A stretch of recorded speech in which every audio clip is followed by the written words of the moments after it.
Hi, hello friends. Welcome back to our channel. So, இன்னைக்கு நம்ம என்ன பார்க்க போறோம் அப்படின்னு பார்த்தீங்கன்னா நம்ம தமிழ் version of clinical medicine. Okay. So இந்த சீரீஸ் ஆஃப் லெக்சர்ஸ்ல நம்ம என்ன ஃபோக்கஸ் பண்ண போறோம் அப்படின்னு பார்த்தீங்கன்னா மெயினாக என்னென்ன சிம்டம்ஸ் எப்படி அதை அப்ரோச் பண்ணணும், ஒவ்வொரு சிஸ்டம்ஸை எப்படி அப்ரோச் பண்ணணும், உங்கள் வைவாஸ் ஆன்சர் பண்ணுறதை எப்படி அப்ரோச் பண்ணணும், எல்லாத்தோட ஒரு ஜிஸ்ட் மாதிரி பார்க்க போகிறோம். ஓகே. ஸோ ஃபர்ஸ்ட் சிஸ்டம் நாங்கள் பார்க்க போகிறது என்னன்னா cardiovascular system. So first cardiovascular சிஸ்டம்னு கேட்ட உடனே என்னென்ன கார்டினல் சிம்டம்ஸ் உங்களுக்கு ஞாபகம் வருது அண்ட் எந்த சிம்டம்ஸ் நீங்கள் மறக்காம சொல்லணும். First 5 basic symptoms, those are the cardinal symptoms of cardiology. First என்னன்னா இங்கே பாருங்க, இந்த old man feeling uncomfortable awareness of one's own breathing. நம்ம மூச்சுறதே அன்கம்ஃபர்டபுளா ஃபீல் பண்றதுக்கு பேர் தான் என்னது, டிஸ்ப்னியா. ஓகேவா? ஸோ எந்த ஒரு சிம்டமட்டாலஜி எடுத்துக்கிட்டாலும் அதோட டெஃபினேஷன் தெரிஞ்சுக்கிறது ரொம்ப நல்லது. ஏன்னா சிம்பிளா கேட்டுருவாங்க லாஸ்டா, டிஃபைன் டிஸ்ப்னியா, டிஃபைன் பால்பிட்டேஷன்ஸ் அந்த மாதிரி. ஓகே. ஸோ நெக்ஸ்ட் என்னது இது, திஸ் ஓல்டு மேன் அவரோட ஹார்ட் பீட் அவரே அன்கம்ஃபர்டபுளா ஃபீல் பண்ணிருக்காரு. That is known as as palpitations, uncomfortable awareness of one's own heartbeat. Nice. இந்த யங் மேன் என்ன பண்ணிட்டு இருக்கான், சென்டர் ஆஃப் த செஸ்ட்ல கையை பிடிச்சிட்டு வச்சுட்டு இருக்கான். Severe pain, that is typical of chest pain. Okay. இந்த கால் ஏன் வீக்கமா இருக்கு, this is pedal edema. And இது என்னது, patient is feeling dizzy or மயக்கம் போட்டு விழுகிறது, சின்கப்பி. ஸோ சின்கப்பி எப்படி சார் டிஃபைன் பண்ணுவீங்க அப்படின்னா, டிரான்சியன்ட் லாஸ் ஆஃப் கான்சியஸ்னஸ். எதனால? Due to decreased cerebral blood flow. ஏன் பிளட் ஃப்ளோ குறையுது பிரெயினுக்கு? Due to decreased cardiac output. So இதுதான் simple definition of a syncope. Okay. Detail discussion we will see afterwards. Come. So first நான் என்ன உங்களுக்கு சொல்ல போறேன் அப்படின்னா, ஒரு சிம்பிள் ட்ரிப் கூட்டு போறேன். கார்டியோவாஸ்குலர் சிஸ்டம்ல என்னென்ன பெத்தாலஜிஸ்லாம் இருக்குது, இந்த சிம்டமட்டாலஜி கேட்கிற போது காசஸ்னு வரும்போது சடனா உங்களுக்கு ஞாபகம் வரல அப்படிங்கிற போது இந்த ஒரு ட்ரிப் உங்களுக்கு ஞாபகம் இருந்ததுன்னா டெஃபினட்டா உங்களுக்கு அந்த ஒரு பேசிக் ஐடியா கிடைக்கும் என்னென்ன நம்ம இப்போ பேச போறோம். ஃபர்ஸ்ட் என்னன்னா, see this, ஒரு பேபி ஹார்ட் அழுதுட்டு இருக்கு. எனி கன்ஜெனிட்டல் ஹார்ட் டிசீசஸ், ரெண்டு டைப் நம்மளுக்கு தெரியும். ஒன்று ஏசைனோட்டிக் ஹார்ட் டிசீஸ், இன்னொன்று சைனோட்டிக் ஹார்ட் டிசீசஸ். எதனால? ஏதாவது ஒரு ஸ்ட்ரக்சரல் டிஃபார்மிட்டிஸ், ஸ்ட்ரக்சரல் டிஃபெக்ட்ஸ் இருக்கும். ஓகேவா? ஏட்ரியம்ல, வென்ட்ரிகல்ஸ்ல இந்த மாதிரி ஏதோ ஒரு டிஃபெக்ட் இருக்கிறதுனால ஒவ்வொரு கன்ஜெனிட்டல் கார்டியாக் டிஃபெக்ட்ஸும் வந்துட்டு இருக்கு. ஸோ இதெல்லாம் can cause all the symptomatology listed above. Okay.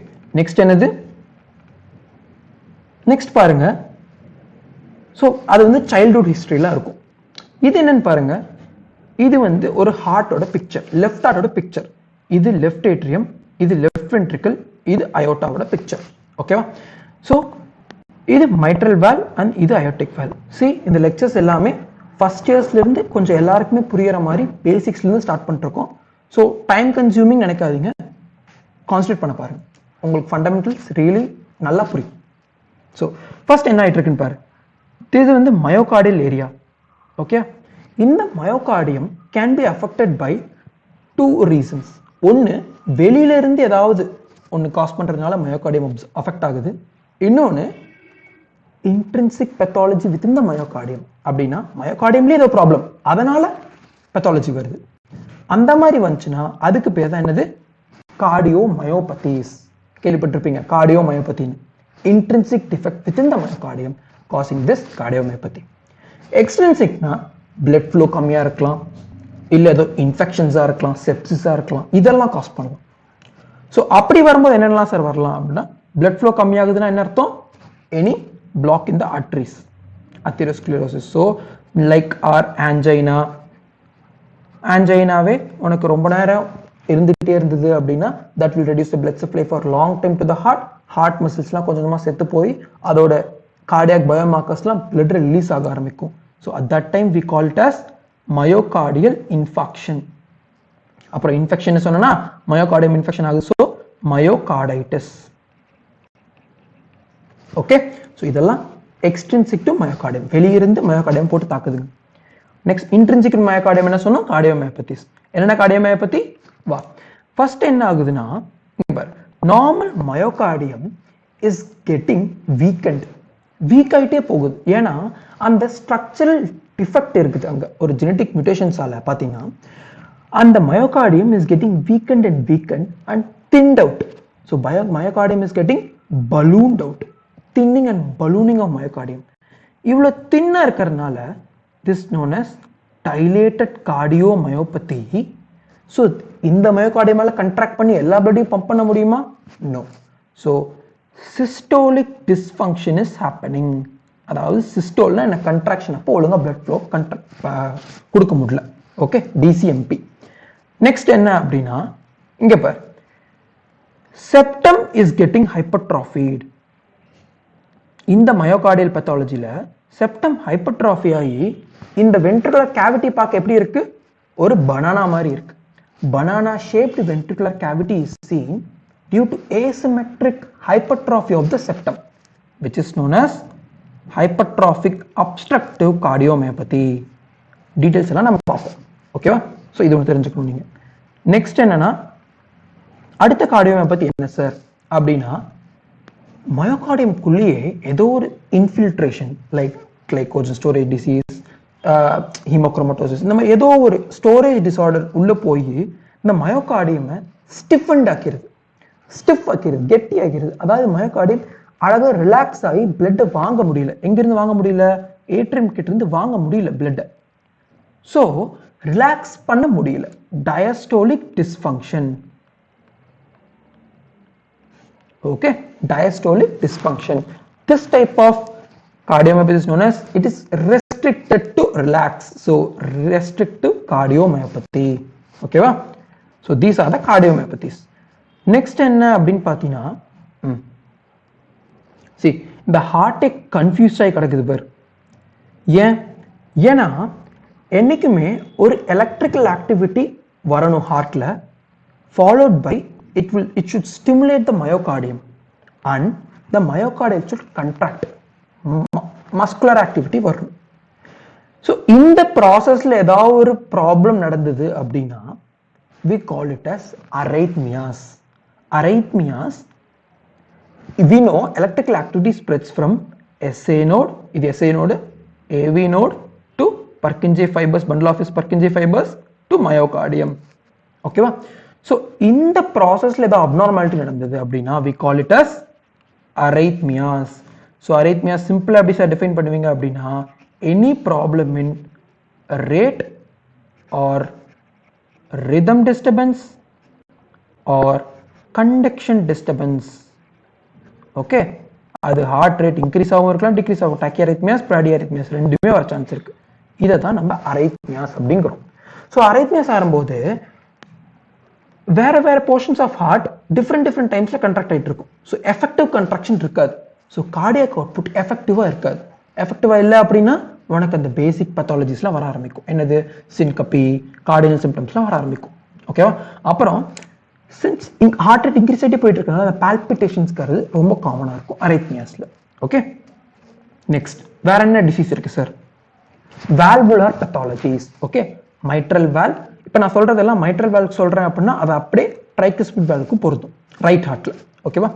So mitral valve என்ன ஆகிட்டே போகுதுங்க, இது இந்த லூமன் பிளாக் ஆகிட்டே போகுது, ஆபிலிட்டேட் ஆகிட்டே போகுது. தட் இஸ் ஸ்டினோட்டிக் லீஷன்ஸ்னு சொல்லுவாங்க.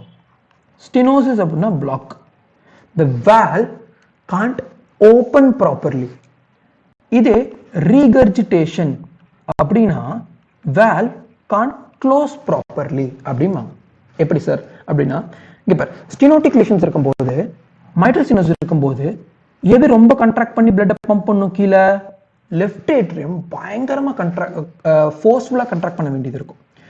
ஸ்டினோட்டிக் லீஷன்ஸ் என்னைக்குமே வில் காஸ் ப்ரெஷர் ஓவர்லோட். ஏன்னா ரொம்ப ப்ரெஷரோட கண்ட்ராக்ட் பண்ணும், அந்த லூமன் கம்மி லூமன்ல பம்ப் பண்ணும். Okay, so pressure overload will cause left atrial hypertrophy first. Hypertrophy என்னது? Cell mass increase ஆயிட்டே போகும், followed by left atrial dilatation ஆயிட்டு இருக்கும். And at one point of time this left atrium will fail, not the left ventricle will fail. Left atrium will fail in MS, mitral stenosis, leading to production of symptoms. ஓகேவா? சரி, next இதே இது regurgitation என்ன sir பண்ணும் அப்படின்னா, mitral regurgitation, perforations இருக்கு. So blood flow ஆகிறது அயோட்டாக்கு pump ஆகாம இங்கேயும் கொஞ்சம் பம்ப் ஆகி இப்படி வந்துகிட்டு இருக்கு. ஸோ தட் மீன்ஸ் என்ன சொல்றாங்க, regurgitant lesions are also known for volume overload. So they undergo hypertrophy and dilatation simultaneously. ஒரேடியா ஏன்னா அவ்வளோ வால்யூம் வரதுனால ஃபுல்லா போட்டது ஹைப்பர்ட்ராஃபி ஆகிறது முன்னாடி simultaneous டைலட்டேஷன் ஆகி பலூன் அவுட் ஆகி அந்த லெஃப்ட் வென்ட்ரிக்கிள் ஃபெயிலியர் ஆகும். ஓகேவா? So left ventricular failure will be seen in MR. So இதுதான் common difference for stenotic lesions, regurgitant lesions. இதை இன்னும் டீட்டெயிலாக நம்ம பார்ப்போம். நெக்ஸ்ட் இது என்னது, இது aortic valve is getting obliterated, aortic stenosis. So aortic stenosis ஆகுதுங்கிற போது ஜஸ்ட் திங்க் பண்ணுங்க, கொஞ்சம் ஒரு பேஷண்ட் வந்து ஏதோ கொஞ்சம் வேலை செய்யறான், எக்ஸஸா வேலை செய்யறான், கொஞ்சம் வாக்கிங் எக்ஸஸா வாக்கிங் போறான் அப்படிங்கிற போது எக்ஸர்ட் பண்ற போது என்ன ஆகும் அப்படின்னா, கார்டியாக் அவுட்புட் அதிகமாக தேவைப்படும், மசில்ஸ்க்கு பிரெயினுக்கு எல்லாத்துக்கும் அதிகமாக தேவைப்படும். அப்ப உனக்கு இந்த லூமன் பிளாக் ஆயிருக்கு இல்லையா, ஸோ அந்த அளவுக்கு பிளட் ஃப்ளோ உனக்கு போக முடியாது. அப்ப என்ன ஆக சான்ஸ் இருக்கு, decreased blood flow to the brain will cause syncope. அப்புறம் decreased blood flow to the heart. யார் ஓவர் ஒர்க் பண்ணிட்டு இருக்கா, ஹார்ட் ஓவர் ஒர்க் பண்ணிட்டு இருக்கு, இந்த ஸ்டெனோட்டிக் வால்வ் வழியா பம்ப் பண்ணணும். so they will experience chest pain which is anginal pain, and at the same time left ventricle slower fail ஆயிட்டே இருக்குது. so that will also cause shortness of breath. so exertion induced syncope, exertion induced angina, exertion induced shortness of breath, characteristic triad of aortic stenosis. okay, nice. next aortic regurgitation. see the valve வந்து league ஆயிட்டு இருக்கு, பர்ஃபரேட் ஆயிட்டு. so இது வந்து என்ன பண்ணும், as it's a regurgitation lesion it will cause dilatation, அப்புறம் hypertrophy simultaneously balloon ஆகி சீக்கிரமா லெஃப்ட் வென்ட்ரிக்கிள் ஃபெயிலியருக்கு போயிடும். ஓகேவா? Okay, next. ஸோ இப்போ valvular pathologies whatever I discussed in aortic valve எல்லாமே பல்மரி வால்வ் பொருந்தும், மைட்ரல் வால்வ் எல்லாமே ட்ரைகஸ்பிட் வால்வுக்கு பொருந்தும். ஓகேவா? Next, so some rare causes கொஞ்சம் பார்ப்போம். என்ன இதெல்லாம் என்னைக்குமே நீங்க ஏதோ ஒரு காசஸ் லிஸ்ட் பண்ண சொல்ற போது கடைசியாக சொல்ல வேண்டிய காசஸ், ஏன்னா இதெல்லாம் ரேர் காசஸ். வேற என்ன காசஸ் இருக்கலாம் அப்படின்னா, இதுதான் ஹார்ட்டை கவர் பண்ணிட்டு இருக்க ஒரு மெம்பரேன், பெரிகார்டியம். இந்த பெரிகார்டியல் பேத்தாலஜிஸ் என்னென்ன இருக்கலாம்னா, அக்யூட்டா ஏதோ இன்ஃபெக்ஷன், அக்யூட் இன்ஃப்ளமேஷன் போயிட்டு இருக்கு அப்படின்னா அது வில் காஸ் அக்யூட் பெரிகார்டைட்டிஸ். ஓகேவா? Chest pain some characteristic feature இருக்கு, அதை நம்ம டீடைலா பார்ப்போம் செஸ்ட் பெயின்ல. அப்புறம் கிரானிக்கா கால்சிஃபிகேஷன் ஆயிரும் இந்த ரீஜன்ஸ்லாம், that will lead to chronic constrictive pericarditis, சிசிபின்னு சொல்லுவோம். எல்லாமே பார்க்கலாம். நெக்ஸ்ட் என்ன ஆகுதுன்னா, எக்ஸஸ் ஆஃப் ஃப்ளூயிட் அக்குமுலேட் ஆயிட்டு இருக்கு pericardium, which is punching the see ஹார்ட்டே ஒரு பஞ்ச் ஒன்று விடுது, ஹார்ட்டால் ஒழுங்காக ரிலாக்ஸ் பண்ண முடியல, போட்டு அழுத்தி வச்சிருக்குது. ஸோ லெஃப்ட் ஹார்ட் ஒழுங்காக டைலேட் ஆகி ரிலாக்ஸ் பண்ண முடியலன்னா பிளட் ஃப்ளோ வாங்க முடியாது, அப்போ கார்டியாக் அவுட்புட் டெஃபினட்டாக கம்மியாக இருக்கும். ஸோ டிக்ரீஸ்டு கார்டியாக் அவுட்புட் இருக்கும், அப்போ பிபியும் ரெடியூஸ் ஆகிருக்கும். ஓகே, நெக்ஸ்ட் இந்த இடத்துல நீ ஆஸ்கல்டேட் பண்ண எப்படி இருக்கும், ஃபுல்லாக தண்ணி இருக்கிறதுனால உனக்கு ஹார்ட் சவுண்ட்ஸ் எங்கேயோ தொலைவில் இருந்து வர மாதிரி இருக்கும். So distant heart sounds. ஓகேவா? அப்புறம் உனக்கு இதே மாதிரி ரைட் ஹார்ட்டை கம்ப்ரஸ் பண்ணுச்சு அப்படின்னா சுப்பீரியர் வீனா கேவால இருந்து பிளட் ஃப்ளோ ஒழுங்காக வாங்க முடியாது. அப்போ ஜுகுலார் வெயின்ல இருக்க ப்ரெஷர் எப்படி தெரியும், அதிகமாக இருக்கிற மாதிரி தெரியும். So increased jugular venous pressure. இதுதான் characteristic triad of cardiac tamponade. Any amount of fluid accumulation which can cause cardiovascular compromise is known as cardiac tamponade, and this characteristic triad is known as Beck's triad. ஓகேவா? இதெல்லாமே டீடைலா பார்க்கலாம். cardiac tamponade. Okay, next என்ன அப்படின்னா, எதுக்கு இந்த balloon சொரஞ்சிருக்கேன், aorta can balloon out forming aneurysm pathologies. ஓகேவா? அதே மாதிரி இந்த அயோட்டா இன்டிமல் லேயர், ஃபர்ஸ்ட் லேயர் இருக்கு இல்லையா, அது பிரேக் ஆகி உனக்கு blood my dissect through it, cut பண்ணிட்டு பிளட் பாட்டுக்குள்ள போய் ஒரு ஃபால்ஸ் ரூம் கிரியேட் பண்ணி உள்ள போய்கிட்டே இருக்கும். அதுக்கு பேரு டிசெக்ஷன். என்ன டிசெக்ஷன்? Aortic dissection.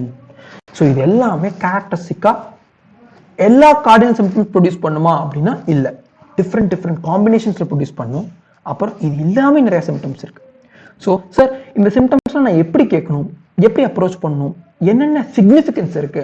இப்போ ஒரு ஷார்ட்னஸ் ஆஃப் பிரெத்னா அது ஆன்செட்டுக்கு என்ன சிக்னிஃபிகன்ட் இருக்கு, ப்ரோக்ரஷனுக்கு என்ன சிக்னிஃபிகன்ஸ் இருக்கு, எல்லாமே நம்ம டீட்டெயிலாக நெக்ஸ்ட் வீடியோவில் பார்க்க போகிறோம். Okay, so now what I did was just ஒரு ட்ரிப் கூட்டிட்டு போயிருக்கேன். எல்லா கார்டியோவாஸ்குலர் டிசார்டர்ஸ் பற்றி ஒரு சின்ன ஓவர்வியூ உங்களுக்கு வேணும். இதுக்கப்புறம் நான் சொல்றதுக்கு எனக்கு ஈஸியாக இருக்கும், உங்களுக்கு ஈஸியாக புரியும். ஓகே, ஸோ என்னெல்லாம் பார்த்தோம்? ஃபர்ஸ்ட்ல இருந்து சொன்னேன் அப்படின்னா cardinal symptoms dyspnoea, chest pain, palpitations, dizziness, syncope, peripheral oedema. எதனாலவெல்லாம் வரலாம்? ஒன்று சின்ன வயசுல இருந்து childhood heart congenital heart diseases, இல்ல மயோகார்டியல் பெத்தாலஜிஸ், எக்ஸ்ட்ரின்சிக் இன்ட்ரின்சிக். எக்ஸ்ட்ரின்சிக்ங்கிற போது angina, myocardial infection, myocarditis infection வரலாம். இல்ல அப்படின்னா கார்டியோமயோபதிஸ், அது 3 cardiomyopathy, dilated, restrictive, hypertrophic, obstructive, leading to banana shaped ventricle cavity. அப்புறம் அரைத்மியாஸ் சொன்னேன், அரைத்மியாஸ் டெஃபினிஷன் பார்த்தோம். அப்புறம் valvular pathologies பார்த்தோம், mitral stenosis, mitral regurgitation, aortic stenosis, aortic regurgitations பார்த்தோம். அப்புறம் லாஸ்டா பெரிகார்டியல் டிஃபெக்ட்ஸ் வச்சுக்கோங்க, acute pericarditis, chronic constrictive pericarditis, cardiac tamponade, அதெல்லாம். Next aortic aorta pathologies, aorta aneurysm, aortic dissection. ஓகேவா? ஸோ இப்போ எப்படி டீடைல்டு ஹிஸ்ட்ரி எடுத்து எப்படி கிளாசிக்கலா ஒரு டயக்னோசிஸை ஹிஸ்ட்ரி வச்சு கொண்டு வரலாம் அப்படிங்கிறத நெக்ஸ்ட் வீடியோவில் பார்க்க போறோம். Okay, till then all the best. So friends, if you really like these kind of videos, you can like, comment what all improvements can be done, and if you really like us, you can subscribe us for more and more videos for you.